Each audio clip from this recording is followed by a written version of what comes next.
So welcome everyone to Tech Talk. I'm Laszlo from Future Now, and I'm going to guide our keynote speaker of today to present herself and the important issues her company. And her name is Kshama Dhir. She is the global lead for EY GDS Strategy and Transaction Service. Welcome on the stage of Tech Talk, Kshama. How do you do? Thank you, Laszlo. I'm doing good. How are you? I'm doing pretty fine. It's in the morning, so I'm full with energy. I know that in your time zone, it's rather the afternoon, but I see that you have kept your energy for this talk. Let me introduce you, Shama, a bit. As I said, EY GDS Strategy and Transaction Service is the place where she works, which comprises of almost 3,000 professionals in 5 countries: India, Poland, China, Hungary, and Spain. I happen to sit in Hungary, by the way. She has a rich experience in business transformation, global operations, and the development of new and customer-centric solutions. Her keen interest is to build new markets and develop next-generation leadership. She's graduated as chartered accountant, and she has a master's degree in finance. Um, and she has quite many years of experience with global organizations. When exactly did you join GDS or EY GDS, Emma? Sure. It's almost 15 years now, Laszlo. In November, I complete 15 years working with EY GDS. And That's an we've just, anniversary. Congrats on that. yes, thank you. And I must tell you, when I completed 10 years with EY GDS, I went for a skydiving to celebrate the event. So now it's 15 years. I need to find out something more interesting to do this time. Yeah, there are other types of diving, I'm sure. So, Yes. what are the things you would think that we should know about you, please? Sure. So thanks for the introduction, Leslie, and it's great to be part of this event. Uh, just few bit more about me. I am born and brought up in India, and at the right time, I think I graduated from college because that's the time the Indian economy was opening up for global opportunities. That was the time we started opening up, and I have been into finance and a technology domain almost for last 20-25 years of my career. I started with my career with the Big Four, and I think for last 15 years I've had my anchor stable at EY, which talks a lot about how Big Four environment is. Besides work that you mentioned and the educational qualifications, I'm a proud mother of a 18-year-old who is in college right now, and she's getting into technology very similar to the profiles that we'll see in this job fair. And quite an enthusiast in fields of traveling, some bit of adventure. But another bit that I hold very close to my heart is, education and education of kids from French communities, because that's education to me is the fundamental from where we can change the way the world behaves right now. So that's a bit about me, a bit of a package besides the work that normally people look at when you look at a LinkedIn profile kind of a thing. So I just thought I should complete that introduction. Thank you. I'm glad to hear that we share the passion for education. It's also something I work a lot around. Getting to the company, this magic company that kept you for 15 years busy. Yeah. EY GDS is standing for Global Delivery Services, and I've heard that it's a dynamic and truly global network of technology delivery centers. EY GDS teams combine deep technical knowledge with a focus on innovation, technology, and process improvement in order to create scalable services supporting all EY member firms, 1% the member firms of the company, service lines and functions across all geographies and sectors. And of course, in that sense, EY GDS plays a vital role in the delivery of the EY growth strategy. So I think it would be a next step for us to hear more about the EY GDS and, of course, what you do currently in your role for EY GDS. Sure. So maybe I should start with EY GDS first. So overall, you're an organization very aptly put by you. We work with our member firms across the globe, across assurance, tax, consulting, and strategy and transaction. That's where I belong to. It's a strong 60,000 people organization.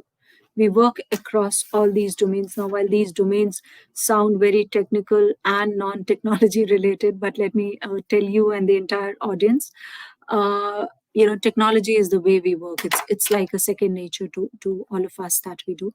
So there is a strong bit of technical skill domains like accounting, taxation, business transformation services or transactions, which is buying and selling of financial assets. I'll come to that in a bit, but it is all underpinned very strongly with technology, how we can use new age technology, how we can use the technological solutions, or even the data insights that we can get through it in our day-to-day working. So almost, I would say 80 to 90% of the engagements that we do, they have a good interjection with not only the technical skills but the technology skills also that our employees would have across the board. Strategy and transactions in a very layman language, Laszlo, is all about buying and selling of financial assets. So we help our clients either buy a company or divest a particular portion of their large conglomerate or a business unit hiving off. It can go into the domains of financial due diligence, strategy, commercial due diligence, business transformation services, valuations, and modeling, which I know is of interest to many people. We look at future valuations of the business, and also restructuring, which is the other end of it. When the market is going good, we get into financial due diligence. When it is not going good, we get into restructuring, which is all about advising the defunct companies or companies which are going in red in how to transform their businesses. So areas like working capital advisory services, areas like insolvency, liquidation, those are the areas that we work in. So that's just at a very high level. I know we have a limitation of time as well, but I can talk about this topic forever. But yeah, that on a very Yeah, high level, this is you how know, it is. it might sound unfamiliar for many of our listeners because I know that most of Tech Trips Fair and Tech Talk listeners are from the tech itself. So Yeah. uh, the way it is put into use, it's quite unique, I think, at EY GDS. But changing the angle a bit. So if I'm a tech guy, if I'm an IT guy, what opportunities do you offer in EY GDS for me? Sure. So And then let's suppose I know nothing about restructuring, right? absolutely. Absolutely. I'll not tell you anything about restructuring. That is what we do. If I tell you everything about restructuring, I'm giving away my IP to you. But let me keep it at a very high level then. Let's Uh, not do that, right? yeah, let's not do that. Let's keep our jobs secure. So I'll tell you what we do. So there's a strong, so we work a lot on business transformation or any kind of consulting, whether be it restructuring or diligence or pure play business transformation or a technology consulting or a large risk consulting engagements that we do.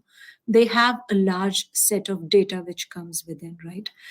So there is a huge element of data analytics that we do. That's a big chunk of what we do across all the four service lines. There is a lot of artificial intelligence work that we do, machine learning work that we do with our client data across these engagements. We also get into enterprise technology solutions implementations like SAP, Oracle, and those solutions are also what EY advises and helps in implementing to our clients globally. And these are all Fortune 500 or Fortune 1000 companies. Typically, we would work with or big private equity or investment banking houses that we would work with. In in addition to that, there is a strong element of data science because we talk about data day in and day out. That's the insights that we earn our revenue on. There is a large bit of cloud and data engineering work that the team here does, be it in terms of Azure, Databricks, or Data Factory, or cloud-based ETL, etc. So, unlike a common perception that in consulting environment it's only the technical skills that you sell, we are actually having technology underpin and rather at times taking the forefront of anything and everything we do. And I'm quite proud to be associated with the firm Laszlo, where we think of, making the solutions easier for our clients. And the best way to make those solutions easier for our clients is to use technology. So technology is a language, which we use more common than not. I mean, does that kind of answer your question without making it too transaction specific? Yes, yes, of course. What I'm thinking is that I think it's time we get the main topic of today with you. So I'm sure everyone noticed that you are a female leader at EY GDS, and I'm pretty sure that you worked very hard to get to this point. Now, about other women in the company, what do you think? How they can achieve a career at EY GDS as a woman? What opportunities are specific, or how do you help them achieve the goals? Sure. So there are two pieces to your question, Laszlo, at least how I look at. One, what is that EY as an organization? How does EY as an organization helps and support our female colleagues, females who come on board? And the second question, which I'm broadly assuming, even if you've not asked, is what would be my advice to those female colleagues? So I'll take maybe in those two steps, if you permit me. So, Take the liberty, of so course. okay. So the first one is, I think EY is a fantastic organization to work with. The sheer fact that I'm here for 15 years speaks volume of the kind of culture in the place that we have. An equal opportunity employer, we would have very strong programs to support our female colleagues, because we definitely value the inputs that females bring in. It's so good to see they coming up with a very good balance between IQ and EQ, which I can proudly say is a prerogative more given to women naturally by God than by, just by the human design of it. But in addition to having programs like women returning programs, the gig worker program, the kind of flexibility that we would have, most of our office facilities would have daycare options when, good old days when everybody was coming to office. So some of those elements definitely help. There is a very strong working mothers network. There's a very strong women network, and a very distinguished, focused Leslo that we would have in developing women leaders of future. So that is something that we are all very passionate about. It's an organization where we think about equality and act toward it. It's not just in thinking and not just in policy paper, but where we act towards equality on a day-to-day basis. So that is something which comes as a regular nature. Now, having said that, it's definitely a work in progress, because many of these things are also society-driven. As an organization, we know we are there, but a lot of it is just changing the social fabric of what we do, and that there comes the second answer to the second question that I assumed you were asking. Is my advice to female colleagues, because I'm more often than not, I've been asked this question in EY and elsewhere. I think the only fundamental, what has worked for me, I don't know for others, but what has worked for me is being consistent and being honest to whatever you do. There are phases and times of life where you can't give 150% to your job. It's okay. I think we all go through those phases, even men do. But I think what is important is be consistent to whatever you're doing, be consistent in your approach. And that's what takes you further. That has been my philosophy of life. And thankfully, it has worked thus far. I'm hoping it will work further as well. I even think that, as you said, also that for men, this is a very good advice too. So I wouldn't just stick it to the women's head. Yeah. Moving forward, about the society part, I see that you are on several continents. You work with clients all over the world. So how can you put this um, philosophy in contrast with your clients' culture, in contrast with the different parts of the organization sitting in different cultures, you mean? Hmm. That's a very good question, Laszlo. I think working in a global organization, while it does gives you an opportunity to understand different culture, understand human races with its different mindset, but fundamentally, one of the things that I've worked with larger organizations like General Electric or Bank of America and now EY. I think one of the things that I feel fundamental is if we keep our client at the center, or people at the center, let's say stakeholders at the center, and then develop our solutions, develop our policies, develop our consulting advice. That kind of works better, and that is one fundamental which does not change across Mhm. countries, across geographies, across cultures. I think one of the things I must admit, as consultants, we are always more open to go and say, hey, this is my solution, can you take it? More often than not, I think the best consultant I've seen is the one who just takes a step back before saying, this is what I have to offer, listen to the client, just hear out what is the client problem, and then give the solution. And that works across cultures. So one thing that I have adopted, hard way learned, but is to have better listening skills.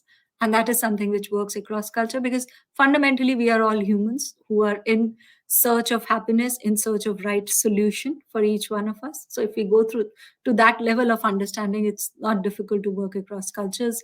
Our talking ways would be different. Europeans might talk slightly different as compared to Australians, as compared to Americans. But fundamentally, what we need to do is solve business problems, right? Solve a situation, or solve for our people problems. So fundamentally, what we are looking at is just keep the stakeholder in the center and then develop our solutions around it. Does that kind of answer your question, or did I confuse you further? 100% agree. On listening skills, I couldn't put more emphasis, I think. And by this time, I think several people already began thinking of a career at EY GDS, I hope, because it's very tempting. And a practical question then, if I'm a woman talent and trying to start or get into the process of a career at EY GDS, what kind of benefits or programs do you have in place? Where you mentioned like a club or network of women. Can you be a bit more specific about these opportunities? Sure. So we have a very strong women returnee program for women who come back after a break. There are many stages of life where women take break, rightly so. So we have a very strong women returnee program. We have a strong gig roles program if women do not want to come back to full time job, but you're more than welcome in gig roles, more than welcome in full time roles. So we have very strong network of women employees who work with EY. They collaborate, they talk on different topics, and these are not only topics of where they're finding it challenging to work, or certain social topics or certain softer topics, but even on the technology side. Plus, in addition, not only for women but across, we have very strong L&D and a training program, and training certifications, we call them as badges. A very strong technology badges program that we have. We even have an MBA, which based on X number of badges that you do, you get an MBA program as well. So all in all, the details, obviously, as we get into the job opportunities, etc., we can definitely share of the kind of job opportunities. But all I would say, Leslo, is it's a program which is, or it's an atmosphere and the overall organization setup, which is not only talking of good exposure on engagements, but rightly supplemented with strong L&D, the learning and development programs that we have for our people, and a strong network of colleagues who are there to help you succeed, right? We all fundamentally go with a basic principle of, we want to enable our employees to do their best, to make them come out with their best of the capabilities. So that is what we look at. It's quite a 360 degrees of approach, I think, and what it tells me that I can be a specialist type. I also could be a leader type. Both uh, way or both cases, I would find a Opportunities. way at Absolutely. EYGDS, and you help these talents to get their Absolutely. opportunities. And if they work hard, I'm pretty sure that it's a good combination. Yeah. Now, another practical question. We all live in a different world now about the way of working. Home office, remote work, uh, collaboration in general changed a lot. And I wonder, how do you see that today? So uh, I know that you're based in India, and you're working in offices, but do you all only hire local people who are near your offices, or you came broader and you find also talents who are not able to daily commute to your offices? How does that part stand today? Right. So it's a flexi work environment, Leslie. Good old days, we were at our base locations. That was pre-COVID, but I think COVID has changed the way the industry operates, not only just EY. So it's a very open culture across countries that you mentioned earlier, or across various cities in India. We have our base offices.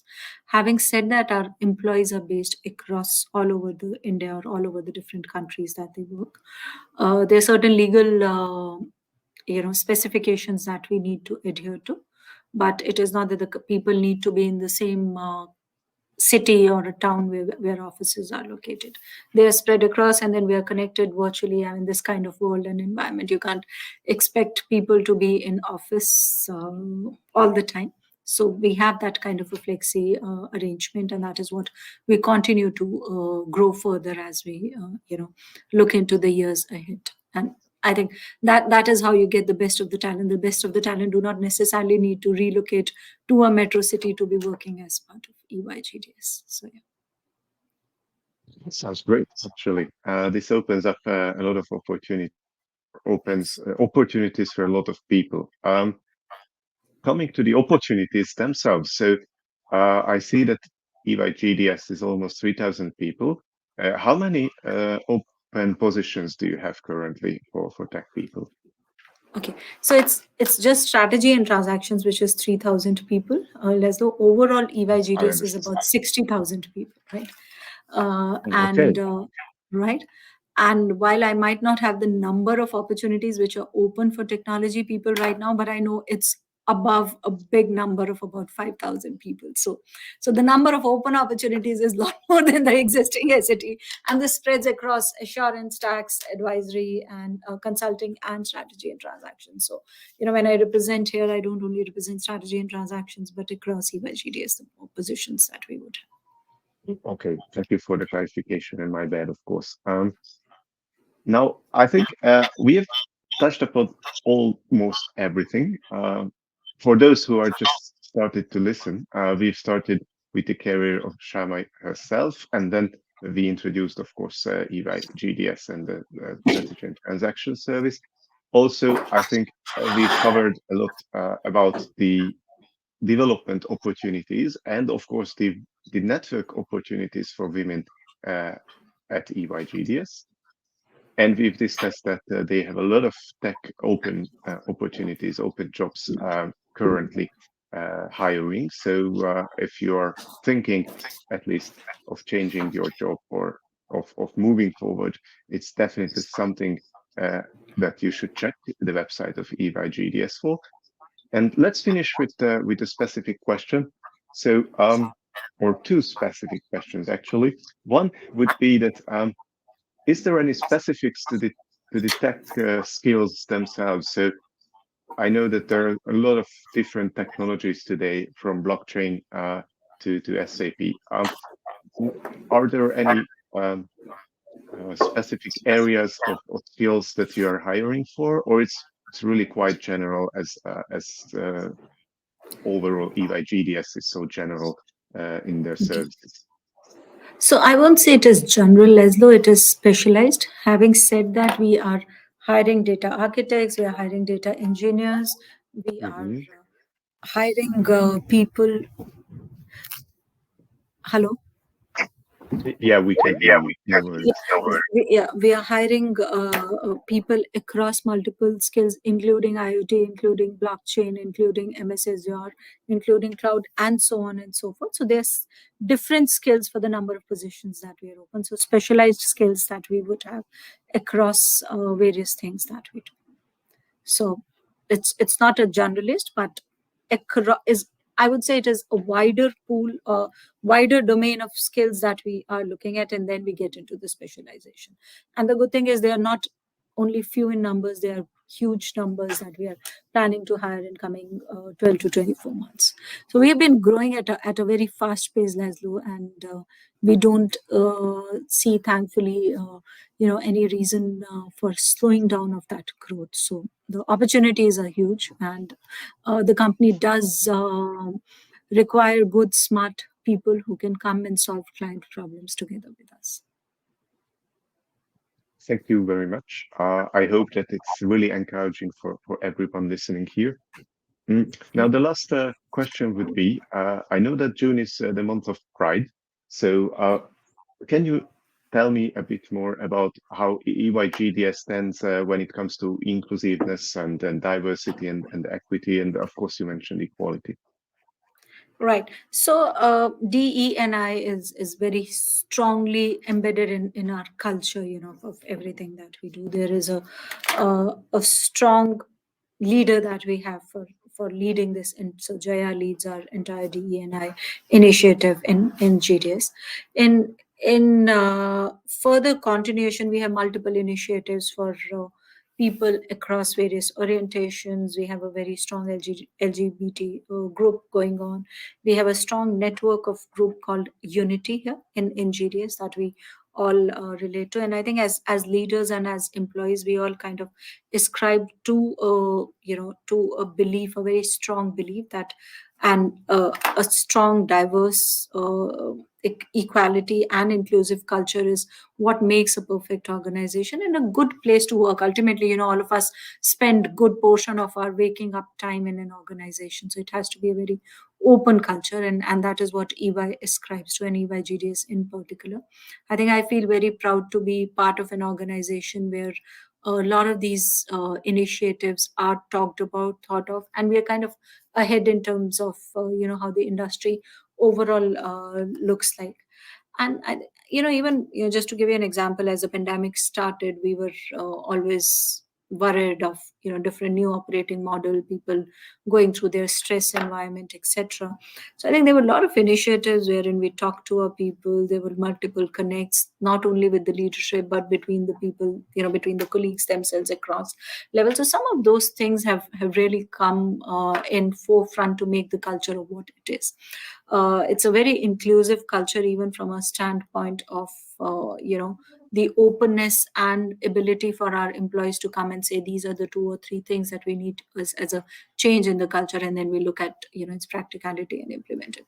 So all in all, Leslie, it's a while June is a Pride month, and I personally believe in equality and DE&I overall. I think as an organization as well, we're very strongly oriented towards that, and hold very strong values towards it. Thank you for the detailed answer. I think I understand that you build a culture of respect, and that's a better goal, to be honest, where we have respect for each other. And I think it's a very high note to end our talk on. So I wouldn't push you any further into answering all these questions, but rather I would like to thank you for the time that you took for us today, and you sit down and answered everything we wanted to know within Tech Talk. So I want to say thank you again, and I would like to wish you a pleasant summer and good luck for your child at college. Thank you, Leslie. It was nice interacting with you, and enjoy the European summers. Those are the best ones. All right, Yes. take care. Bye, everybody. Take care. Bye. Thank you. Thanks, everyone. Bye.